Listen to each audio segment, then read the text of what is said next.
আসসালামু আলাইকুম। আবারও ফিরে এলাম নতুন এবং সুন্দর একটি সহজভাবে রেসিপি দেখাবো বলে। আশা করি সবাই এটা কম বেশি খেয়েছেন।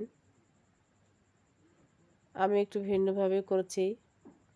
একদম মাখিয়ে সব রকম মশলা দিয়ে মেখে রেখে একদম প্রেসারে বসিয়ে দেব। দেখতে পাচ্ছেন এখন আমি প্রেসারে বসিয়ে দিব। দিয়ে আমি 2টি সিটি দিয়ে নেব, বেশি নিব না, যেহেতু আমি বুটের ডাল দিয়ে রান্না করব। নিয়েছি, নিয়ে আমি আলাদা একটা কড়াইয়ের মধ্যে দেখেন একদম ভুনা করে নিয়েছি। অন্যদিকে আমি বুটের ডাল সব রকম একটু আদা বাটা, রসুন বাটা এবং মাংসের ঝোল, হাড়, চর্বি 1 কেজির মধ্যে হাফ কেজিটাই আমি এখানে ডালের সঙ্গে দিয়েছি। যেহেতু গরুর মাংসের সঙ্গে বুটের ডাল তাহলে খেতে ভালো লাগবে না, আমি এখানে দিয়ে দিয়েছি।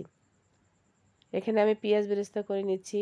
দেখতে পাচ্ছেন বাদামি রঙের করে ফোড়ন করে নেব। এদিকে আমার ডালটাও সিদ্ধ হয়ে যাবে, এদিকে আমার পেঁয়াজটাও ফোড়নের জন্য রেডি হয়ে আসবে। যদি ভিডিওটা আপনাদের ভালো লেগে থাকে অবশ্যই লাইক, কমেন্ট এবং শেয়ার করে দেবেন, যাতে অন্যরা ভিডিওটা দেখে এরকম সহজভাবে একটি রেসিপি তৈরি করতে পারে। এদিকে আমার বুটের ডালটা সিদ্ধ হয়ে এসেছে, এটাও আমি 2 সিটি দিয়ে নিয়েছি।